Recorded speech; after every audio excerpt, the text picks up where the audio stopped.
الطاهرين وصحابته أجمعين ومن ساروا على نهجهم إلى يوم الدين.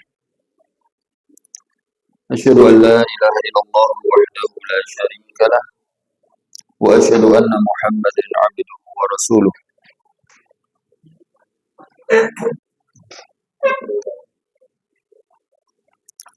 يقول الله عز وجل في كتابه الكريم. Nggak bisa ini atau ini atau ini.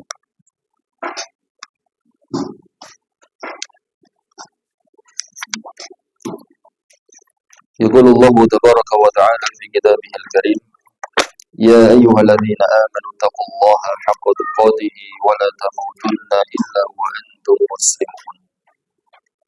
أما بعد فإن أصدق الحديث كتاب الله وخير الهدى هدى نبينا محمد صلى الله عليه وسلم وشر الأمور محدثاتها فإن كل محدثة بدعة وكل بدعة ضلالة وكل ضلالة في النار. معاشر الإخوة والأخوات أعزكم الله.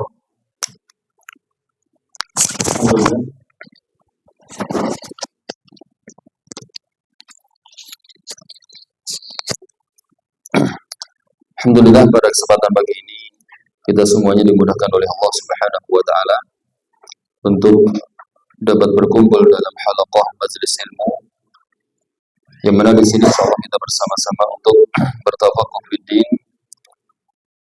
Semoga Allah Subhanahu wa taala menerima amal ibadah kita dan mencurahkan kepada kita ilmu yang bermanfaat.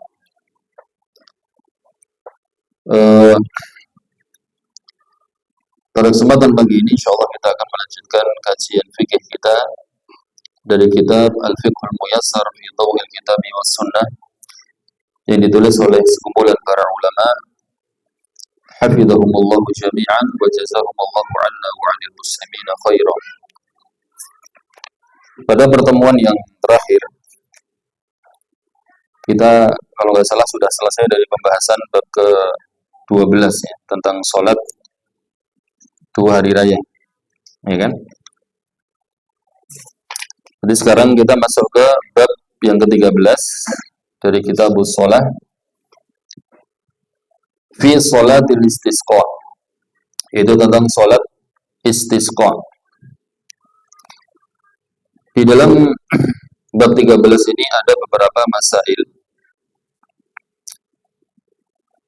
Masalah yang pertama atau pembahasan yang pertama yaitu tentang definisi sholat istisqa ya, dan hukum serta dalilnya. Kita bahas yang pertama dulu definisi dari sholat istisqa. Penulis mengatakan al-istisqa'u huwa talabus saqi min Allah Ta'ala 'inda hajatil 'ibadi ilaihi. Istisqa adalah minta hujan. Ya, minta hujan dari Allah Subhanahu wa taala ketika hamba membutuhkannya. Jadi istisqa itu berarti apa? Minta hujan. Ya, salat istisqa berarti salat yang dilakukan dalam rangka untuk minta hujan kepada Allah. Ala sifatin makhsusah, dengan tata cara tertentu. Nah, salat istisqa ini ya, kata penulis wadzalika idza ajdabatil ardu. Ini dilakukan ketika tanah kering. Ya, tanah kering karena sudah lama tidak turun hujan.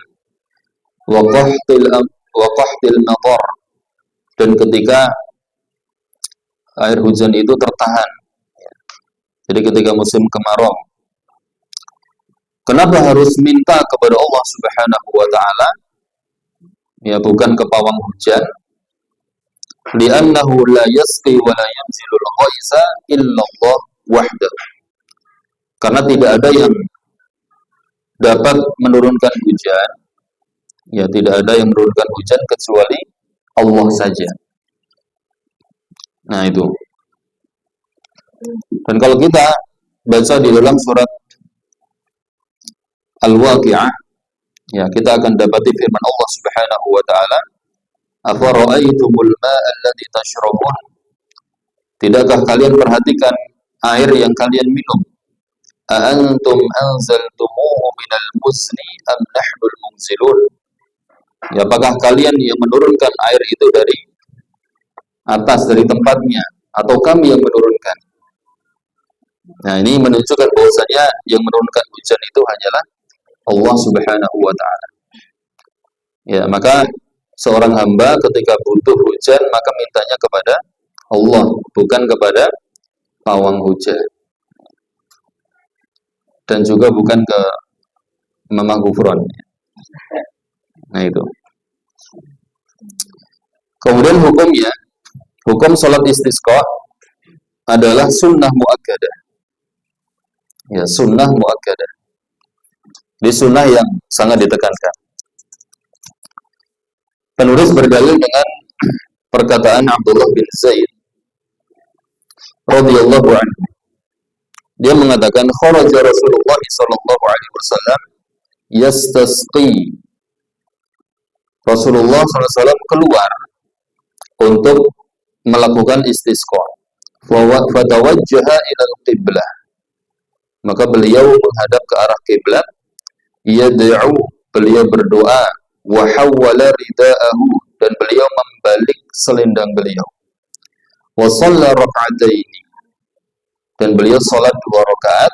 Jahara fihima bil qiraah, beliau menjaharkan bacaan di 2 rakaat tersebut. Hadis riwayat Bukhari dan Muslim. Kemudian pembahasan yang kedua mengenai sebabnya, tadi sudah disebutkan ya. Sebabnya adalah al-qahtu wa huwa inhibasul matar. Jadi sebab salat istisqa adalah ketika air hujan itu tertahan. Ya, tidak turun hujan dalam waktu yang lama. Nah, ini sebabnya itu. Maka dilaksanakan salat istisqa. Lianna Nabi sallallahu alaihi wasallam kana yaf'aluha lidzalik. Karena Nabi SAW beliau melakukan dengan sebab itu. Kalau di tempat kita alhamdulillah nggak perlu istisqa. Iya kan? Alhamdulillah di tempat kita aman ya. Malah banjir. Ini di tempat-tempat tertentu ya, itu apa namanya, ya seperti di Saudi itu kan jarang hujan gitu kan. Nah, ketika dalam 1 tahun misalnya tidak hujan, itu tidak turun hujan sama sekali, nah itu biasanya dilaksanakan istisqa. Dan sudah beberapa kali di Masjidil Haram itu dilaksanakan sholat istisqa.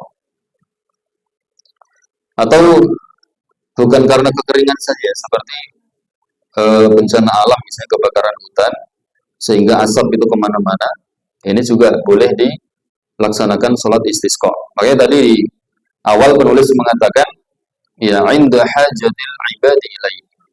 Jadi sholat itu dilaksanakan ya ketika hamba butuh kepada hujan. Jadi nggak harus kekeringan.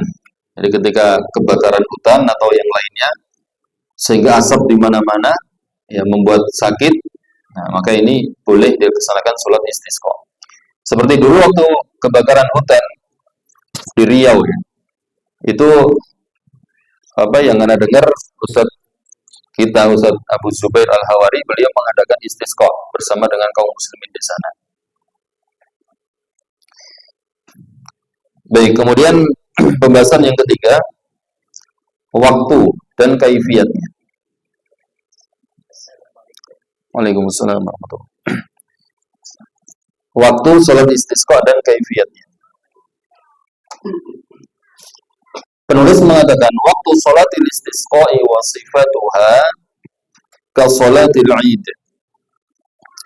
Di waktu dan sifat salat istisqa ini sama persis dengan salat Id. Berdasarkan perkataan Ibnu Abbas radhiyallahu anhu, "Shallan Nabi sallallahu alaihi wasallam rak'ataini kama yusalli fil 'idain." Nabi sallallahu alaihi wasallam salat 2 rakaat, jadi pada salat istisqa sebagaimana beliau salat dalam atau pada 2 hari raya. Sehingga karena sifatnya sama dan tata caranya sama, fayustahabbu fi'luha fil musalla. Maka disunahkan sholat istisqa itu dilakukan di musalla. Ya, di musalla itu maksudnya di tanah yang lapang, yang tidak ada bangunannya.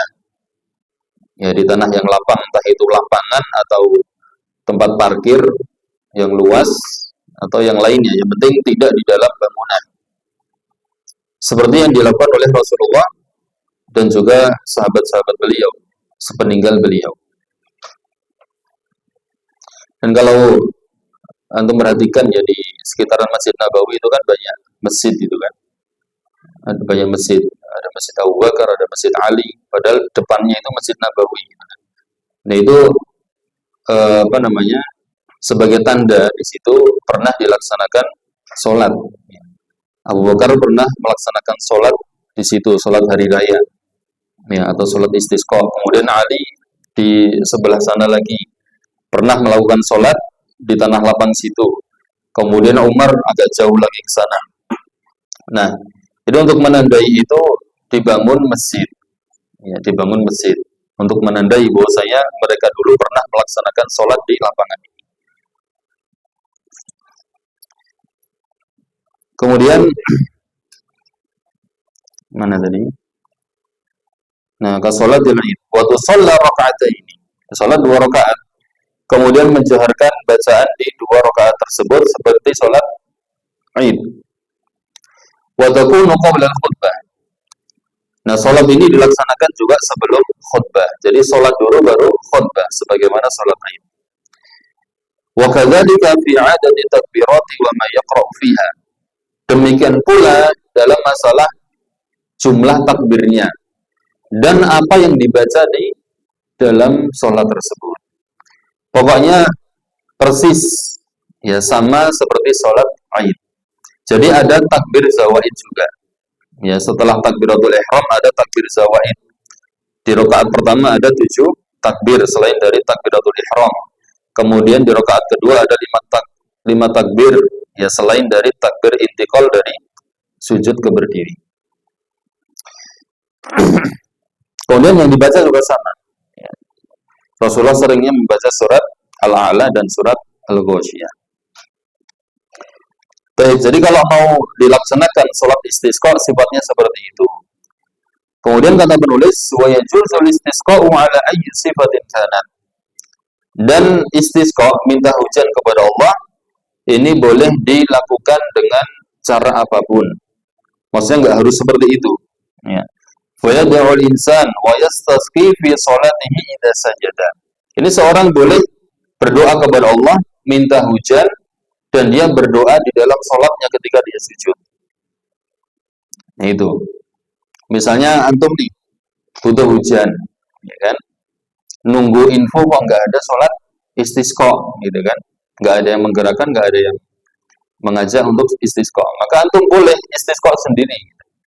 Ya, jadi doa kepada Allah di waktu-waktu mustajab seperti antum ketika sujud, kemudian antara adzan dan iqamah, itu minta hujan kepada Allah Subhanahu wa taala. Kemudian diperbolehkan juga imam ketika sholat Jumat dia berdoa dengan doa istisqa, minta hujan kepada Allah. Jadi doa di atas mimbar pada saat sholat Jumat. Karena Nabi SAW pernah istisqa ketika beliau sedang khutbah Jumat. Seperti yang diriwayatkan oleh Al-Bukhari dan Muslim dalam sahihnya. Kemudian pembahasan yang keempat, al-khuruju ilaiha. Ya, keluar untuk sholat istisqa. Penulis mengatakan, idza arada al-imam al-khuruj laha wa'adha an-nas wa amarahum bit-taubah. Apabila seorang imam ya keluar untuk melaksanakan sholat istisqa, maka imam ini harus mengingatkan atau memberikan nasihat kepada manusia. Jadi maksudnya isi khutbahnya itu ya, isi khutbahnya. Nanti di bawah itu disebutkan juga. Ya, jadi memberikan nasihat kepada kaum muslimin memerintahkan mereka untuk bertobat kepada Allah Subhanahu wa taala. Ya, kemudian wal khuruji minal madzalim, dan memerintahkan manusia agar keluar dari kezaliman. Wa tarkit tabaghudi wat tasyahun, dan juga meninggalkan permusuhan, meninggalkan kebencian dan permusuhan. Li'annahu sababun fi man'il khairi min Allah subhanahu. Karena semua itu tadi, ya, kezaliman, kemudian kebencian kepada sama kaum muslimin, permusuhan, maksiat, ini diantara sebab terhalangnya kebaikan Allah Subhanahu wa taala. Ya. Wa li'anna al-ma'asiya sababul qahti. Ya, karena kemaksiatan itu sebab tertahannya hujan. Ya, sebab tertahannya hujan. Wa taqwa sababul barakat. Sedangkan takwa itu adalah sebab turunnya keberkahan. Sebagaimana firman Allah Subhanahu wa taala dalam surat Al-A'raf ayat 96. Allah berfirman, "Walau anna ahlal qura amanu wattaqaw lafatahna 'alaihim barakatin minas samaa'i wal ardh. Walakin kadzdzabu fa akhadnahum bima kanu yaksibun." Kalau seandainya penduduk negeri itu mereka beriman dan bertakwa, ya, lafatahna 'alaihim barakatin minas samaa'i wal ardh. Niscaya akan kami bukakan kepada mereka barokat. Allah, masya Allah. Allah di sini tidak menyebutkan satu, ya, tapi dengan lafaz jama'. Barokatim minas sama'i wal ard. Keberkahan-keberkahan dari langit dan bumi. Nah, itu kalau penduduk negeri itu mereka beriman dan bertakwa. Ya, maka Allah akan bukakan pintu-pintu keberkahan. Ya, yang sangat banyak dari langit dan bumi. Jadi dari dua sisi, dari atas turun, kemudian dari bawah juga keluar. Walakin kadzdzabu, namun sayangnya penduduk negeri itu mereka mendustakan Allah, mendustakan nikmat Allah. Fa akhadnahum bima kanu yaksibun. Maka kami siksa mereka dengan sebab apa yang mereka telah usahakan.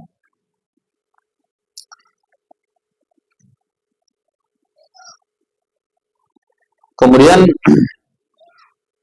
ini ayat ini menunjukkan, ya, bahwasanya maksiat itu sebab terhalangnya keberkahan. Ya, di antara keberkahan itu adalah hujan. Ya. Jadi maksiat itu salah satu sebab terhalangnya keberkahan dari Allah Subhanahu wa taala. Nah, sebaliknya iman dan takwa itu sebab turunnya keberkahan. Kemudian selanjutnya beliau mengatakan, ini orang yang ingin melaksanakan sholat istisqa, dia mandi. Ya, mandi, jadi membersihkan diri untuk sholat istisqa, mandi. Nah, namun wala yatatayyabu, dia tidak boleh memakai minyak wangi. Ini yang membedakan, ya, salah satu yang membedakan antara sholat istisqa dengan sholat Id. Kalau sholat Id kemarin di antara adabnya apa? Setelah mandi kita pakai minyak wangi. Ya, minyak wangi. Nah, kalau sholat istisqa enggak. Ya, apa adanya aja. Dimandi pakai sabun boleh, pakai keramas boleh, namun setelah itu tidak boleh pakai minyak wangi. Wala yalbas az-zinah, dan juga tidak boleh memakai perhiasan. Ya, kalau bisa yang pakai jam tangan yang bagus, yang mewah itu jangan dipakai pada saat sholat istisqa. Jadi kalau pakai jamnya 5.000-an ya, nah, itu zina atau bukan? Termasuk. Jadi nggak usah dipakai. Nggak usah dipakai. Jadi tidak memakai perhiasan. Ya, yang punya batu akik juga jangan dipakai. Pokoknya keluar itu dalam keadaan menghinakan diri di hadapan Allah Subhanahu wa taala. Li'annahu yaumu istikanatin wa khusyu'. Karena waktu itu adalah waktu untuk merendahkan diri dan khusyuk kepada Allah. Itu kan kita butuh sama Allah itu untuk menurunkan hujan. Masa kita datang menghadap Allah dalam kondisi glamor, ya kan? Akiknya 4 dipakai semua. Kemudian jam tangannya kanan dan kiri. ya, kemudian datang ke tempat sholat naik itu, ya kan? Nah, itu menyalahi adab gitu dalam sholat istisqa. Jadi keluar dalam keadaan tawadhu, ya khusyuk, merendahkan diri, ya tunduk kepada Allah Subhanahu wa taala. Karena Nabi melaksanakan seperti itu. Seperti yang dikatakan oleh Ibnu Abbas, ya beliau mengatakan kharajan Nabi sallallahu alaihi wasallam lil istisqa'i mutadzallila. Jadi Nabi keluar untuk melaksanakan salat istisqa dalam keadaan beliau merendahkan diri. Mutawadhi'an, merendahkan rendah hati ya tawadhu.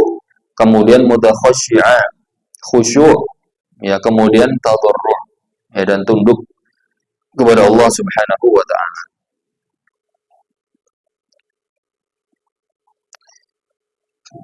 Ini meskipun antum pernah nggak sholat istisqa? Pernah ya? Saya belum pernah. Belum pernah. Alhamdulillah hujannya masih aman. Malah di tempat antum kemarin ada kebanjiran nggak? Nggak ada. Nggak ada. Kalinya penuh. Kita nggak istisqa aja kebanjiran. Saya 5 kali kemarin. Jadi bulan Januari ya, Februari. Itu 5 kali kemarin pas hujan. Banjir di mana-mana itu. Qadarullah kena 5 kali. Tapi anak-anak senang. Anak-anak senang. Malah doanya itu minta banjir lagi. Yang air di mana-mana ya kan. Berenang di situ.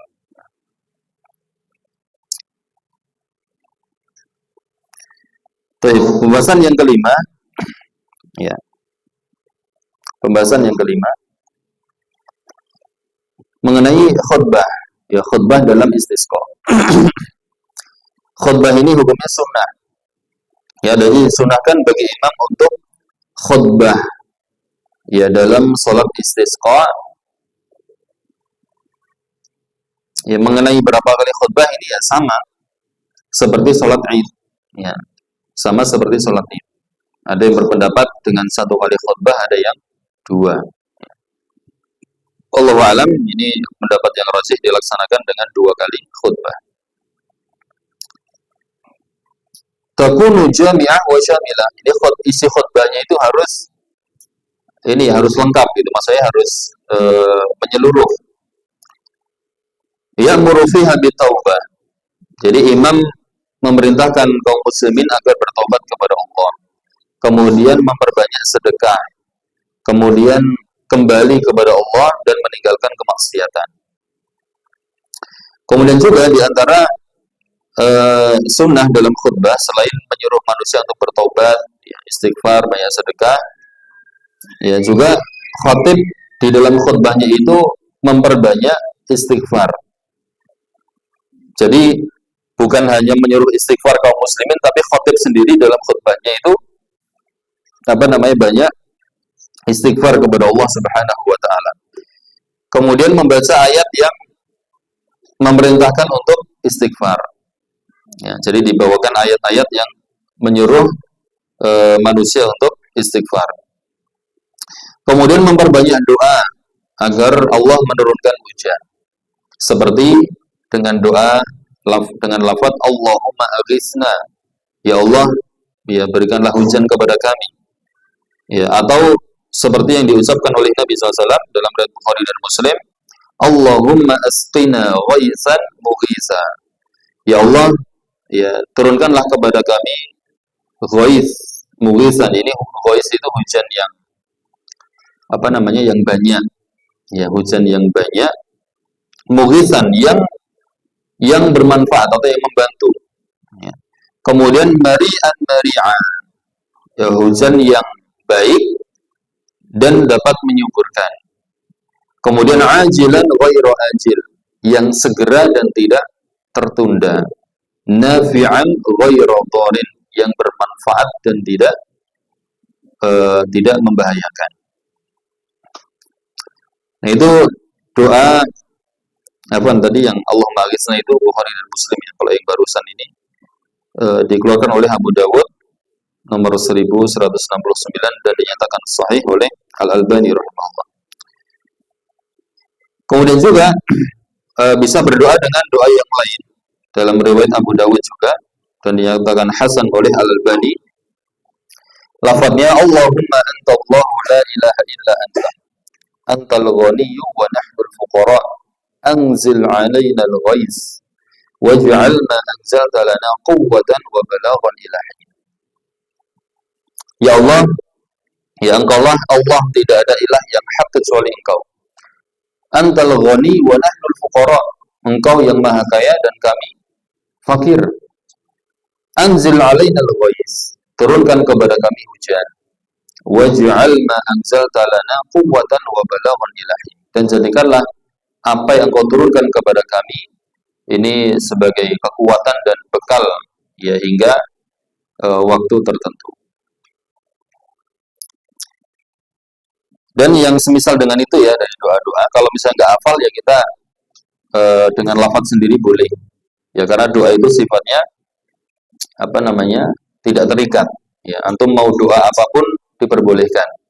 Ya, seperti itu. Kemudian mengangkat kedua tangan. Lianna Nabi sallallahu alaihi wasallam kana yaf'alu dzalik. Karena Nabi melakukan yang demikian itu. Hatta kana yara atau yura bayadu ibtihi. Hingga saking tingginya beliau mengangkat tangan hingga kedua ketiak beliau yang putih terlihat. Ya menunjukkan beliau mengangkat tangannya itu tinggi-tinggi. Wa yarfa'un nasu aydiyahum, dan juga para makmum ya kaum muslimin mereka juga ikut mengangkat tangan mereka. Karena Nabi ketika mengangkat kedua tangan beliau minta hujan dalam sholat Jumat, maka kaum muslimin juga mengangkat tangan-tangan mereka. Itu. Kemudian ya dalam khutbah juga dianjurkan untuk memperbanyak sholawat kepada Nabi Shallallahu Alaihi Wasallam karena sholawat itu salah satu sebab diijabahinya doa. Jadi kalau antum berdoa kemudian nggak pakai sholawat, ini nggak bagus. Ya, adabnya dalam doa kurang. Kalau bisa sholawat itu diperbanyak. Jadi pertama muji Allah, ya menyanjung Allah dengan pujian-pujian yang Nabi ajarkan. Kemudian setelah itu sholawat kepada Nabi. Kemudian kita minta hajat kepada Allah. Kemudian di tengah-tengah doa kita boleh bersolawat juga. Ya, semakin banyak sholawatnya semakin baik. Ya, kemudian di akhir juga ditutup dengan sholawat kepada Nabi. Nah, termasuk dalam sholat istisqa juga seperti itu. Baik, mengenai sifat mengangkat tangan, ini tidak disebutkan oleh penulis. Ada dalam Sahih Bukhari, jadi ketika Sahih Muslim, ketika Nabi SAW sholat istisqa, ya beliau menjadikan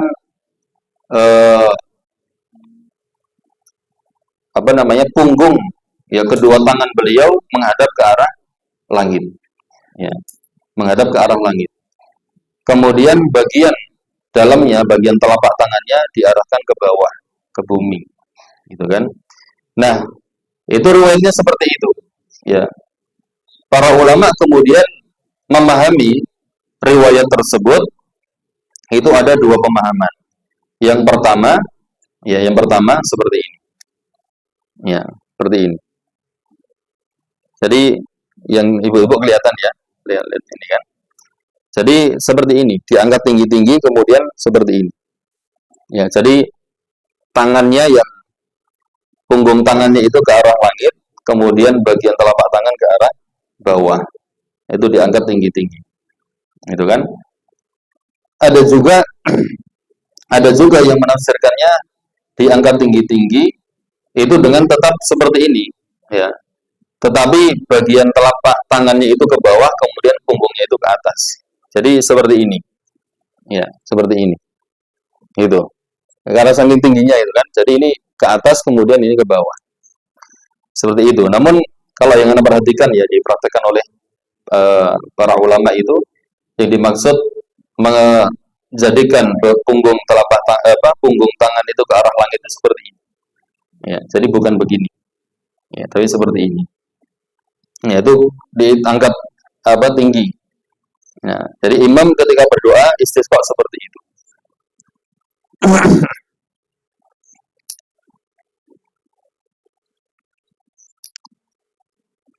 Tapi kalau mau berdoa dengan mengangkat tangan biasa juga boleh. Ya, boleh. Jadi maksudnya nggak harus seperti itu. Nggak harus seperti itu. Tapi kalau mau menjalankan riwayat seperti yang ada di dalam Sahih Muslim, maka sifat mengangkat tangannya Nabi saat doa istisqa seperti itu. Ya, jadi begini. Syekh Utsman Al-Khamis, hafizallah, beliau menyebutkan kenapa doa istisqa itu kok seperti itu? Ya, lain dari doa-doa yang lain. Kalau yang lain itu kan ada dua riwayat kan. Jadi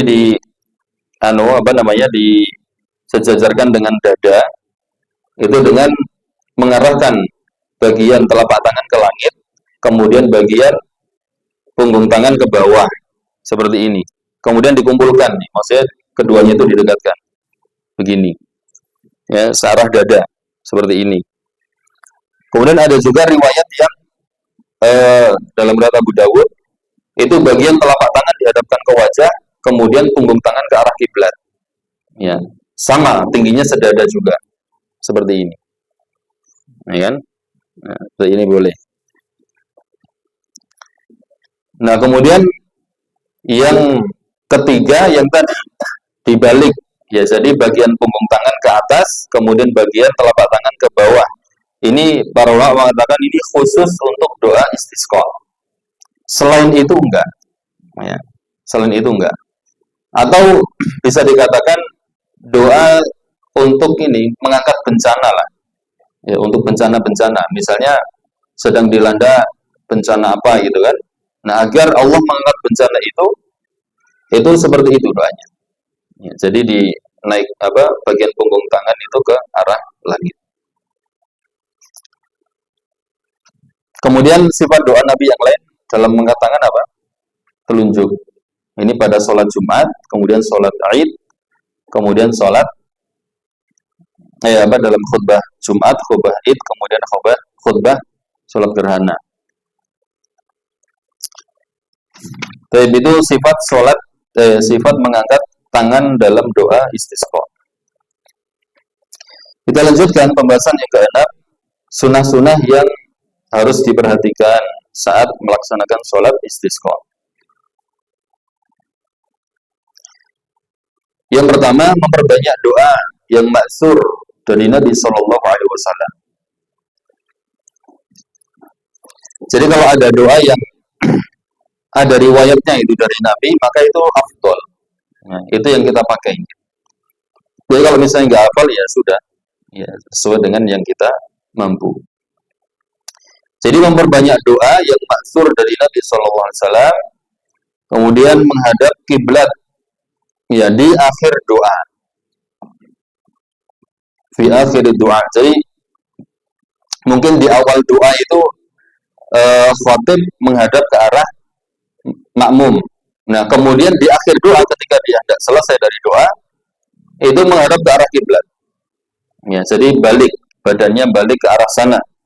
Kemudian, ya, setelah selesai dari doa, wa yuhawwilu rida'ahu, dia membalik selendangnya. Ya, balik selendangnya. Jadi jadikan yang bagian sisi kanan berada di sisi kiri. Coba saya praktekkan. Ini jaket. Misalnya ini rida ya. Kelihatan nggak? Jadi misalnya pas lagi khutbah kan seperti ini. Awalnya kan khutbah kemudian doa. Nah, di akhir doa imam membalikkan badan. Ya, balik badan. Seperti ini. Kemudian menyelesaikan doanya. Nah, setelah selesai yang dipakai ini dibalik. Ya. Dibalik. Apa namanya? Seperti ini berarti. Berarti dibalik ini ya. Nah, setelah dibalik ini kemudian diginikan dipakai. Nah, jadinya yang di dalam jadi di luar, gitu kan? Yang di dalam di luar ini kan otomatis posisinya juga berubah. Ini tadinya di sebelah kiri saya, ini sekarang yang robek di di kanan, gitu kan? Ini tadinya ini di kiri, ini sekarang di kanan. Nah, seperti itu. Itu yang pakai kayak kayak kalau di Arab itu kan biasanya pakai jubah itu kan, pakai jubah itu. Nah, antum kalau pakainya cuman baju begini nggak usah, masa copot dulu ya kan? Atau misalnya antum selendangan itu pakai sorban, ya pakai sorban. Nah itu nanti dibalik. Jadi yang membalik pakaian itu bukan hanya imam, tetapi jamaah juga.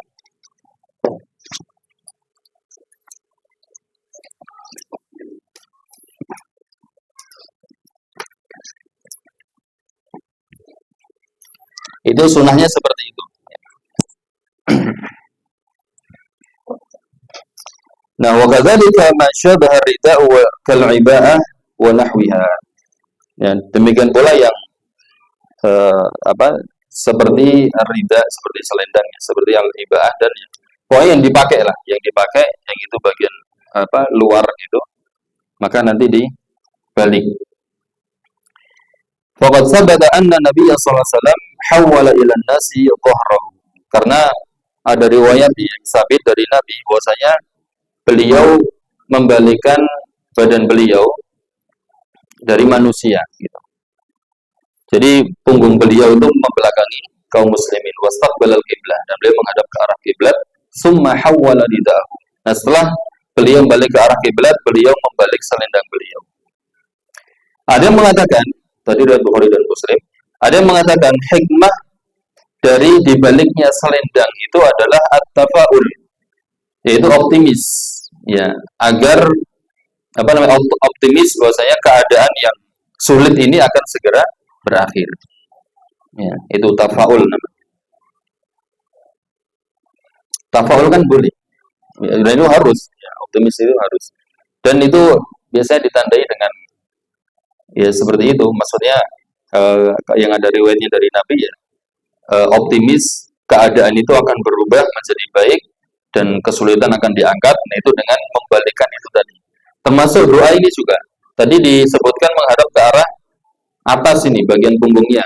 Ini juga dikatakan oleh para ulama, kenapa seperti itu? Tafaul. Jadi isyarat agar Allah itu menurunkan hujan ini ke bawah. Ya, seperti itu. Atau berbalik keadaannya dari kekeringan menjadi hujan. Dan di antara kebiasaan Nabi itu dan sifat beliau ya adalah tafaul. Ya, beliau itu selalu optimis. Ya, tafaul, di antara tafaul yang beliau lakukan itu melalui nama. Ya, melalui nama. Jadi kalau beliau mendapati sahabat beliau itu namanya kurang baik, diganti. Ya kan? Diganti. Nah, itu agar apa? Agar menjadi baik. Gitu. Nah, itu dan seterusnya ya, itu kalau kita bahas nanti tidak melebarnya kejauhan. Baik, kemudian yang kedua, sunnah yang kedua, yusannu an yakhruja ila salatil istisqa'i jami'ul muslimin hatta nisa wa sibyan. Jadi disunahkan keluar untuk sholat istisqa seluruh kaum muslimin hingga wanita dan anak-anak. Ya kan sama seperti sholat Id kemarin. Jadi wanita yang haid sekalipun disuruh keluar. Ya, dianjurkan untuk keluar. Jadi disunahkan seluruh kaum muslimin ya hingga wanita dan anak-anak keluar untuk sholat istisqa. Kemudian yang ketiga, disunahkan keluar ya dalam keadaan merendahkan diri, khusyuk, ya tunduk. Nah, itu yang kita sebutkan tadi lah. Ya, seperti yang dilakukan oleh Nabi. Beliau keluar untuk istisqa dalam keadaan merendahkan diri, tawadhu, khusyuk dan tunduk.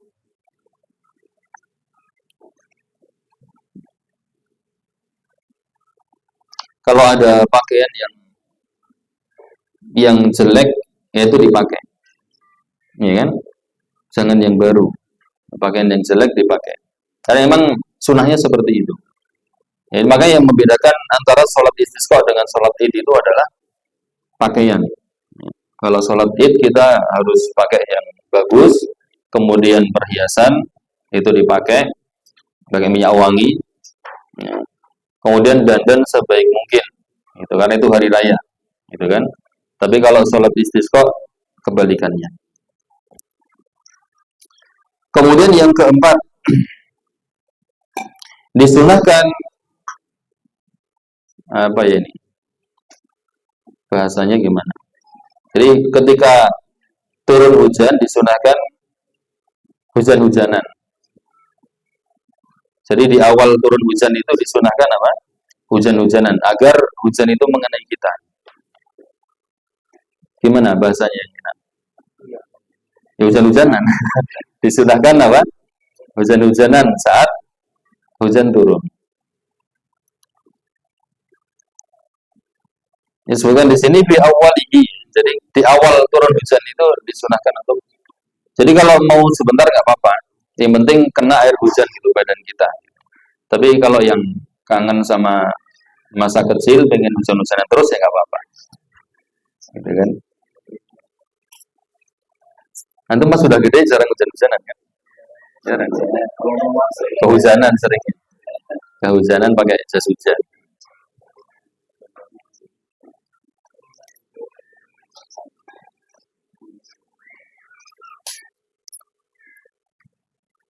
Masih di nomor 4 ya. Kemudian mengatakan ya setelah turun hujan itu kemudian kita hujan-hujanan, kemudian berdoa Allahumma shayyiban nafi'an. Ya Allah jadikanlah hujan ini deras dan bermanfaat. Karena shayyib itu maknanya al-munhamir. Jadi hujan yang deras. Ya Allah jadikanlah hujan ini deras dan nafi'an bermanfaat. Kemudian juga membaca doa mutirna bi fadlillahi wa rahmatihi. Ya, mutirna bi fadlillahi wa rahmatihi. Kami diberikan hujan dengan karunia dan rahmat dari Allah.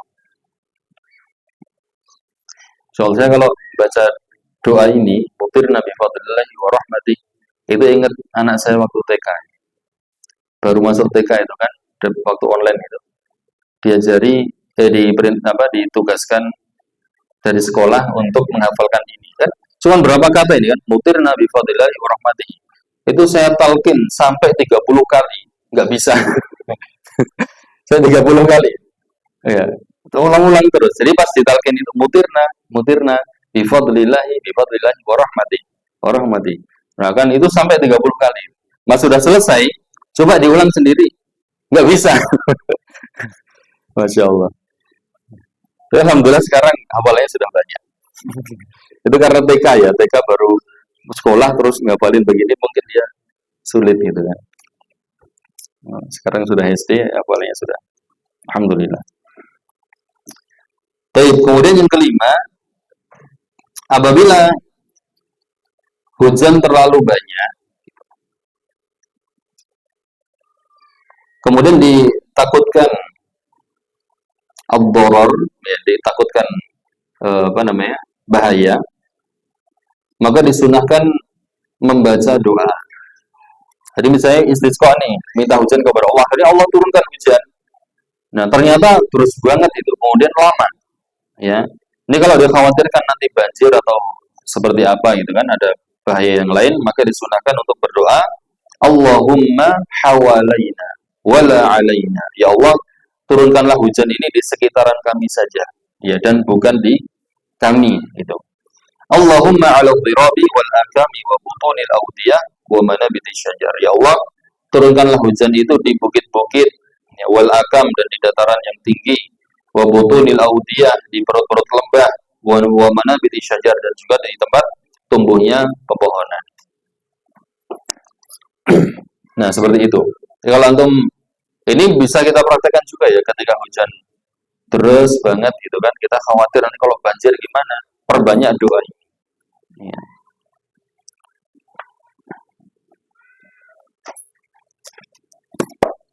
Baik, pembahasan tentang istisqa selesai. Jam berapa ini?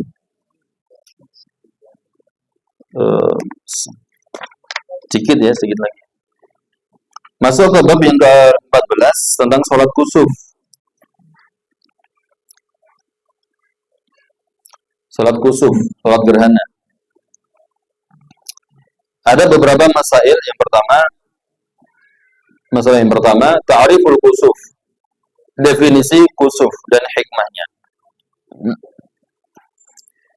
Kusuf, ya kusuf sama khusuf itu sama. Tapi biasanya digunakan khusuf itu untuk al-qamar, kalau kusuf itu untuk asyams. Ya, iya, kalau kha itu pakai kha itu untuk al-qamar. Jadi khusuful qamar, kalau pakai kaf kusufus syams. Bisa dipakai seperti itu. Tapi aslinya sama maknanya. Jadi kusuf itu adalah inhijabu dawi ahadin nayraini asy-syamsi wal qamar bisababin ghairi mu'tadin.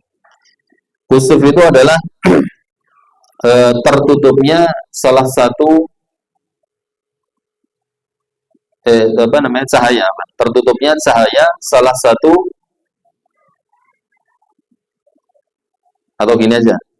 Sebentar. Jadi tertutupnya cahaya matahari atau bulan.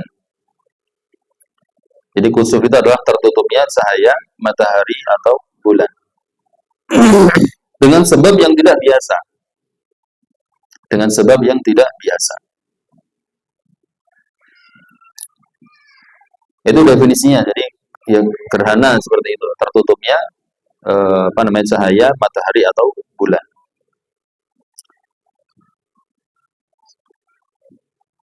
Kemudian hikmahnya apa? Ya, kenapa Allah jadikan matahari atau bulan itu tertutup?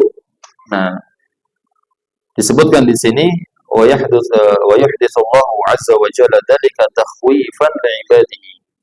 Allah jadikan yang seperti itu untuk menakut-nakuti hambanya. Hatta yarji'u ilaihi subhanahu, hingga para hamba itu kembali kepada Allah Subhanahu wa taala. Jadi hikmahnya itu, ya hikmahnya itu. Jadi Allah menjadikan gerhana baik bulan maupun matahari itu untuk menakut-nakuti hamba-hambanya agar ingat kepada Allah dan kembali kepada Allah. Sebagaimana sabda Nabi SAW, Inna syamsa wal qamara ayatani min ayatillah. Sungguhnya matahari dan bulan itu merupakan dua tanda dari tanda-tanda kebesaran Allah. La yankasifani li mauti ahadin wala li hayatihi. Keduanya tidak tertutup, ya tidak terjadi gerhana, disebabkan karena kematian atau hidupnya salah seorang atau seseorang. Wa inna ma yukhawifu Allahu bihi ibadahu. Namun Allah menjadikan ya gerhana bulan dan matahari itu untuk menakut-nakuti hamba-hambanya. Itu jadi antum ketika menyaksikan ya gerhana baik bulan maupun matahari itu berusaha untuk menjalankan atau menjaga adabnya. Jadi Allah menjadikan seperti itu agar kita takut. Ya, maka kita munculkan rasa takut kepada Allah pada saat terjadi dua gerhana itu. Jangan malah selfie. Ya, selfie kemudian malah seneng-seneng gitu loh. Mengabadikan momen gitu kan. Malah sibuk ngapain gitu kan. Itu tidak sesuai dengan hikmah. Ya. Karena Rasulullah saja, beliau seorang rasul ya. Ya bahkan sudah menyandang Khalilullah, ya Khalilur Rahman, kekasih Allah. Itu ketika terjadi gerhana, beliau takut. Ya, makanya nanti disebutkan riwayat ini, beliau langsung bangkit segera untuk melaksanakan sholat. Itu beliau ya, takut. Maka kita juga harus menunjukkan rasa takut kita kepada Allah. Gitu pada saat terjadi gerhana.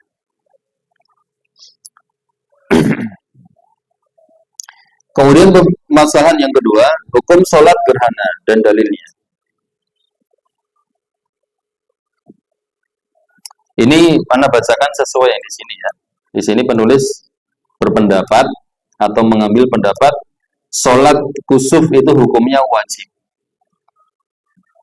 Ya. Di sini beliau mengatakan wajib. Sebagaimana yang telah terangkan ya dengan jelas oleh Abu Awana dalam sahihnya dan juga diriwayatkan atau dihikayatkan dari Abu Hanifah dan Imam Malik itu menganggap atau memperlakukan sholat kusuf itu seperti sholat Jumat. Sholat Jumat wajib atau enggak? Wajib. Nah, jadi dianggap sama seperti sholat Jumat. Kemudian wa qawwa Ibnul Qayyim al-qawla biwujubiha. Ibnul Qayyim rahimahullah juga menguatkan pendapat yang mewajibkannya. Ya, wa ayyadahu Syekh Ibnu Utsaimin, dan Syekh Ibnu Utsaimin juga menguatkan pendapat tersebut. Ya. Jadi memang banyak di kalangan para ulama yang menguatkan pendapat sholat kusuf itu hukumnya wajib. Wa dzalika li anna Nabiyya sallallahu alaihi wasallam amara biha. Ya, karena Nabi memerintahkannya, wa kharaja faz'an ilaiha. Nah, dan beliau keluar dengan segera dalam kondisi takut untuk melaksanakan sholat kusuf. Wa akhbara annaha takhwifun lil ibad.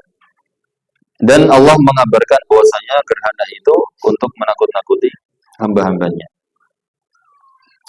Nah, ini beliau ada footnote itu.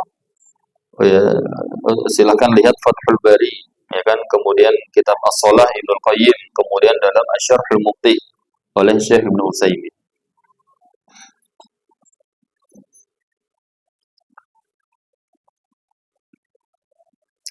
Kemudian waktu sholat kusuf ya dimulai dari awal terjadinya gerhana hingga selesai. Jadi waktu sholat kusuf seperti itu. Misalnya baru ketutup sedikit, nah itu boleh langsung sholat. Ya, waktunya sampai kapan? Sampai kebuka lagi. Ya, sampai tidak tertutup lagi. Berdasarkan sabda Nabi sallallahu alaihi wasallam, "Idza ra'aitum syai'an min dzalik fashallu hatta yanjaliya." Apabila salah seorang di antara kalian melihat itu, maka sholatlah kalian hingga matahari atau bulan itu terbuka kembali. Hadis riwayat Muslim. Dan ini menunjukkan ya untuk melaksanakan sholat kusuf itu harus melihat. Ya, harus melihat. Kalau misalnya dari info dari BMKG itu menginfokan nanti akan terjadi gerhana tanggal sekian, gitu kan? Nah, ternyata mendungnya rata, bahkan malah hujan, gitu kan? Misalnya ya, seperti waktu itu pernah terjadi malam-malamnya, diinfokan gerhana, tapi ternyata nggak kelihatan. Maka tidak perlu sholat gerhana, karena syaratnya harus melihat. Nah, seperti itu. Dan kalau sholatnya itu terjadinya misalnya malam, gitu, antum nggak perlu nyetel alarm kemudian menyaksikan. Iya, nggak perlu. Ya. Jadi kalau antum memang waktunya tidur, misalnya jam 1 terjadinya kan, sudah tidur, gitu. Kecuali kalau antum lagi ronda, kemudian, ada gerhana, ya udah sholat, gitu kan. Tapi kalau memang antum lagi kondisinya tidur, karena memang Allah jadikan malam itu untuk tidur. Nah, keumumannya manusia tidur ya di dalam rumah, ya, sehingga dia tidak melihat kondisi di luar. Ini nggak harus gitu, nggak harus. Ayo kita bangun malam karena ada gerhana. Ya, seperti itu. Kalaupun mau bangun juga nggak masalah, tapi itu nggak wajib. Kaifiyatnya, ini 2 rakaat, dibaca bacaannya dengan jahar, baik itu gerhana matahari maupun bulan.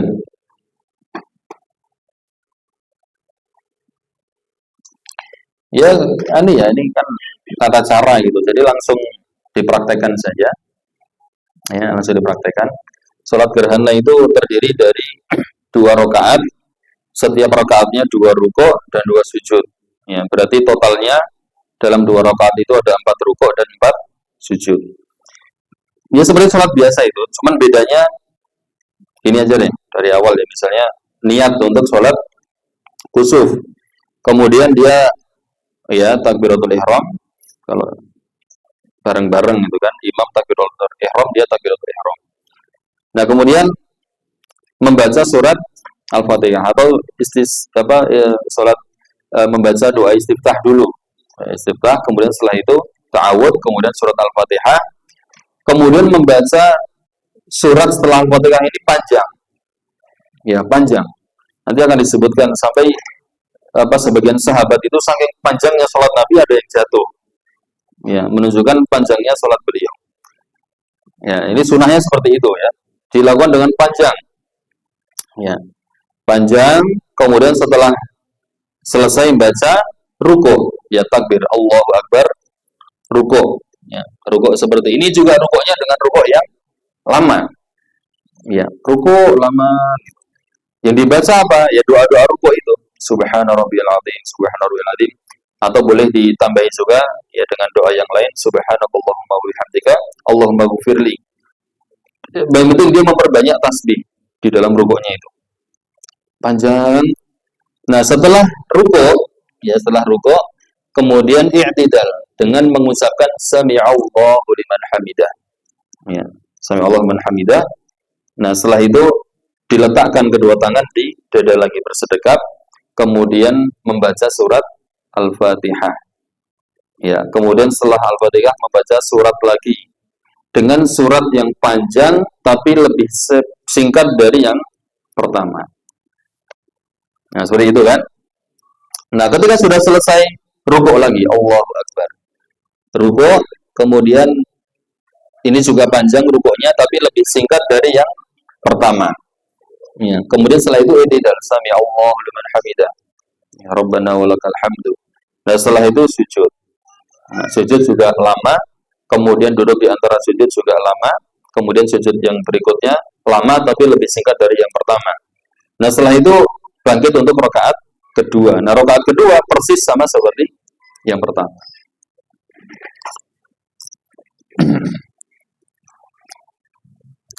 Diriwayatkan dari Jabir, ini riwayat Muslim ya, dalam riwayat Jabir, Jabir mengatakan terjadi gerhana di masa Rasulullah Shallallahu Alaihi Wasallam. Jadi di hari yang sangat panas. Fasalla bi ashabihi, maka beliau sholat dengan sahabat-sahabat beliau. Fa'atal al-qiyam, dan beliau memperpanjang sholatnya. Hatta ja'alu yakhiruna. Nah, hingga mereka ini, para sahabat ini, sebagiannya tersungkur, jatuh karena saking lamanya. Summa raka'a fa'atala, kemudian beliau rukuk dan memperpanjang rukuk beliau.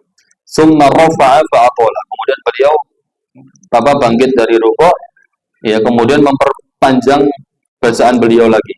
Kemudian summa rafa'a fa'atala, kemudian beliau rukuk lagi dan memperpanjang rukuk beliau. Summa sajada sajadataini, kemudian beliau sujud sebanyak 2 kali sujud. Summa qama, kemudian setelah itu berdiri lagi untuk rakaat kedua. Ya, fasana'a nahwa dzalik, dan beliau di rakaat kedua itu sama seperti rakaat yang pertama. Fakanat arba'a raka'atin wa arba'a sajadat. Maka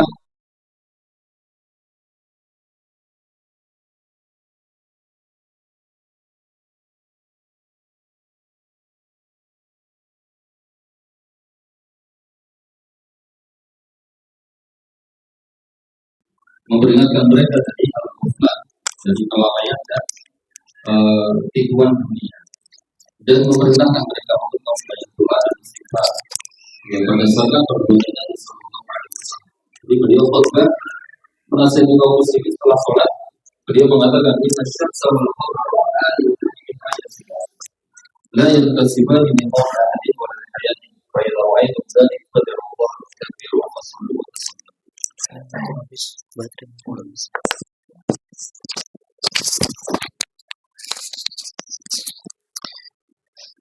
Ini sudah kita bacakan ya. Terus fa idza ra'aitum dzalik, kalau kalian menyaksikan itu, fad'ullaha, maka berdoalah kepada Allah, wa kabbiru, dan bertakbirlah, wa sallu, dan salatlah, dan wa tasaddaqu, dan bersedekahlah.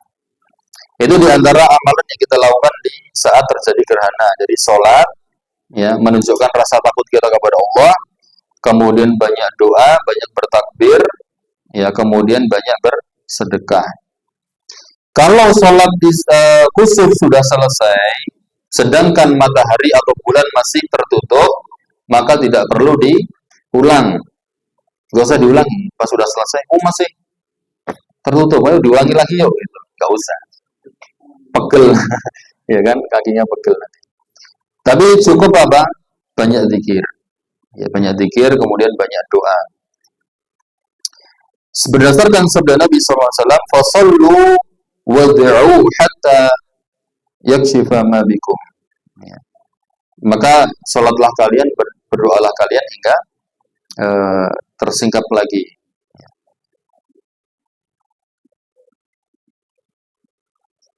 Wa idza tammal injila wa huwa fi shalah atammaha khafifatan wa la yatawwa. Nah ini, gimana kalau saat kita sedang sholat, ya belum selesai sholatnya tapi gerhannya sudah selesai, maka tidak perlu dipotong sholatnya tapi dituntaskan dengan cepat.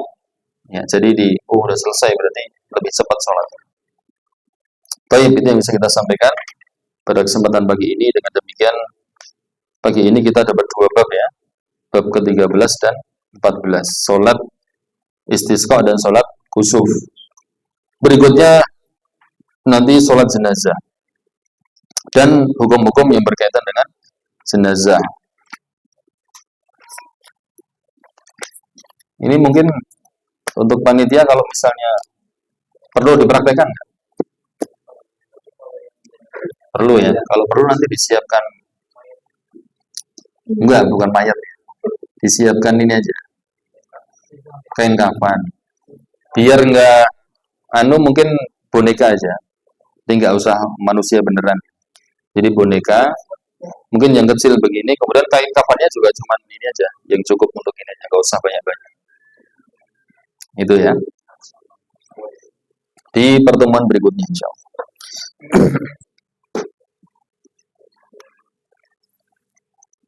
Silakan kalau ada pertanyaan.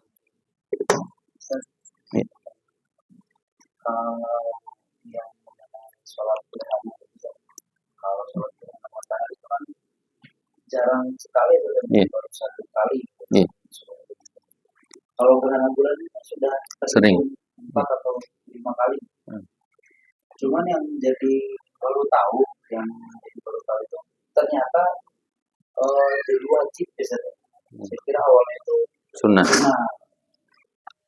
Lalu yang saya baru tahu lagi itu ternyata walaupun memang sudah dalam keadaan tidur di malam hari itu nggak perlu bangun lagi.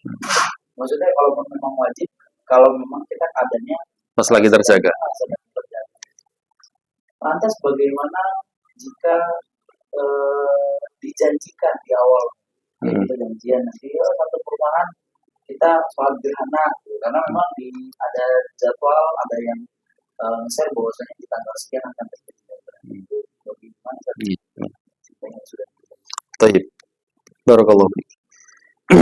Terkait hukum sholat gerhana tadi disebutkan dalam kitab ini, beliau mengambil pendapat yang wajib. Cuman Allah alam kalau saya pribadi itu lebih condongnya mengikuti pendapat yang tidak wajib. Jadi sholat gerhana itu bukan wajib tapi sunnah. Gitu. Nah bagi yang berpendapat wajib ya ketika dia menyaksikan itu dia wajib sholat. Ya kalau enggak maka dia berdosa. Gitu kan. Adapun yang sunnah ya dia boleh sholat boleh tidak. Namun sunnahnya di sini sunnah yang ditekankan.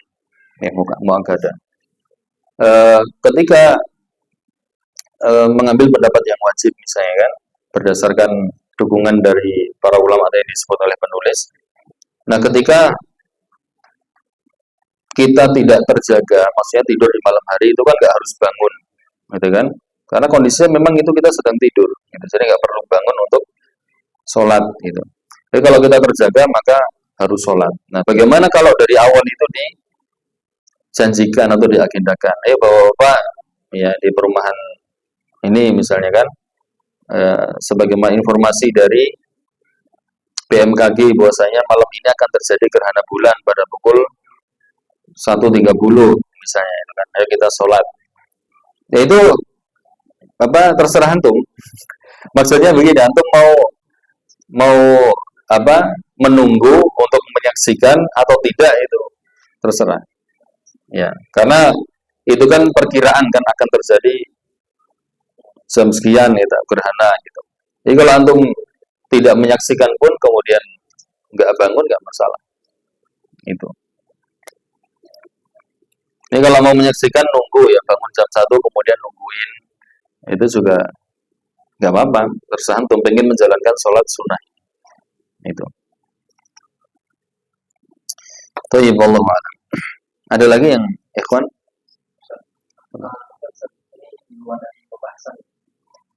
kita pernah dapatnya ada beberapa itu yang saung itu seperti Pancasila, sifat Mujassimah. ya, sifat Allah seperti manusia. Ya. Untuk bantahan itu bagaimana? Ya. Ya bantahannya ini salafiyun ya atau ahlus sunnah itu dituduh oleh biasanya dari kelompok Asy'ariyah gitu kan sebagai kelompok yang mujassimah, yaitu menjadikan Allah itu berwujud bentuk gitu ya, menjisimkan Allah punya tangan, Allah punya kaki dan seterusnya. Nah bantahannya apa? Ya gampang sekali, dalam Al-Quran Allah sudah berfirman laisa kamitslihi syai'un. Ya, jadi tidak ada yang serupa dengan Allah ya, apapun sesuatu pun tidak ada yang serupa. Nah, padahal Allah di ayat yang lain itu mengatakan ya, seperti bal yadahu mabsuutatan yunfiqu kaifa yasha. Ya, Allah itu memiliki dua tangan yang Allah bentangkan. Allah menginfakkan apapun yang Allah kehendaki. Ya, itu Allah menyatakan sendiri Allah memiliki kedua tangan. Ya, kemudian Allah juga mengatakan Allah memiliki wajah. Ya, kemudian juga dalam hadis disebutkan Allah memiliki kaki. Ya, kemudian Nabi juga mengatakan Allah itu memiliki jari. Hati manusia itu di antara jari jemari. Allah yuqallibu yuqallibu biha kaifa yasha. Atau kama qala sallallahu. Nah, itu kita tetapkan semuanya. Jadi Allah memang, karena Allah sendiri yang mengatakan Allah punya kedua tangan, kemudian Nabi mengatakan Allah punya kaki, kemudian Allah punya jari kata Nabi, maka kita tetapkan seperti itu. Ya, adapun seperti apanya Allah sudah katakan dalam ayat tadi, laisa kamitslihi syai'un. Jadi bisa jadi namanya itu sama tapi hakikatnya pasti berbeda. Wong antara makhluk saja bisa berbeda, apalagi antara makhluk dengan al-khaliq. Ya kan? Antara makhluk itu kita dengan kucing itu, kucing punya kaki, kita juga punya kaki, ternyata kakinya beda bentuknya. Itu antara makhluk bisa berbeda-beda, apalagi antara khaliq dengan makhluk. Nah, itu. Dan kalau kita jeli memperhatikan ayat tadi, laisa kamitslihi syai'un wa huwas samiul basir. Nah, Allah tutup itu dengan as-sami' dan al-basir. Allah itu Maha mendengar dan Maha melihat. Bukankah makhluk juga bisa melihat dan mendengar? Tapi ternyata Allah menetapkan untuk dirinya sendiri, Allah itu Maha melihat dan Allah Maha mendengar. Artinya apa? Pendengaran Allah, penglihatan Allah juga tidak sama dengan makhluk. Gampang ya, bantah seperti itu, maksudnya mudah gitu. Ya. Jadi kenapa Asy'ariyah ya, itu kebanyakan itu menolak sifat-sifat Allah karena untuk menghindari itu, ya, menyerupakan Allah dengan makhluk. Nah itu ada kesalahannya, itu ada di awal gitu. Kesalahannya ada di awal. Jadi ketika mereka membaca ayat-ayat tentang tadi ya, misalnya bal yadahu mabsuutatan yunfiqu kaifa yasha, itu langsung dibayangkan itu adalah tangan manusia. Gitu. Jadi kesalahannya itu di awal. Jadi kita mendengarkan tangan langsung dibayangkan tangan kita gitu. Jari langsung dibayangkan adalah jari seperti ini. Ya. Kemudian kaki juga yang dibayangkan adalah kaki, padahal Allah sudah tegas mengatakan laisa kamitslihi syai'un. Nah, jadi sebenarnya kesalahannya ada di pikiran mereka sendiri. Ya, kepikiran mereka sendiri. Jadi ketika membaca ayat seperti itu langsung dibayangkan makhluk gitu. Nah, padahal Allah sendiri mengatakan tidak sama. Baik. Semoga Ustaz selalu dalam lindungan Allah. Amin. Ana punya anak sambung bawaan dari suami laki-laki dan perempuan. Anak sambung bawaan dari suami laki-laki dan perempuan. Ketika mereka sudah besar atau balik, apakah anak-anak sambung anak itu mahram dengan adik-adik kandung anak, Ustaz? Mohon pencerahannya. Mengingat dari kecil sudah seperti keponakan sendiri. Jadi anak sambung dengan adik, ya, dengan adik kandung. Berarti gini ya, ibu punya adik kan, adik kandung, Nah, terus anak sambung itu apakah mahram gitu untuk adik gitu kan? Nah,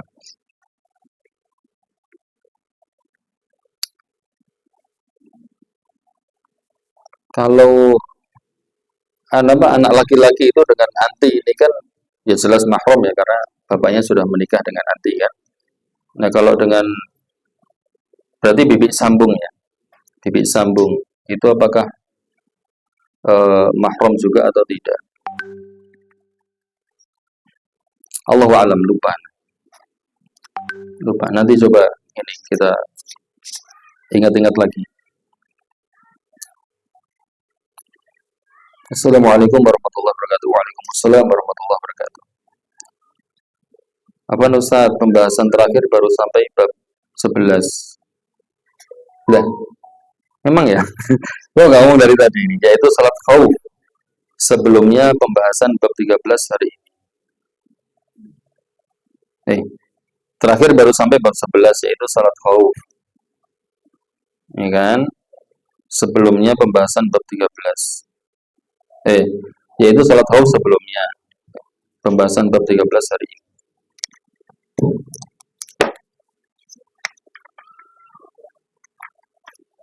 Iya kan? Benar kan? Oh, berarti salat Id itu belum? Udah kan? Tadi ya, coba yang nulis. Udah, waktu itu kayaknya saya ingat kok yang ada pada salat Id itu. Ada kan?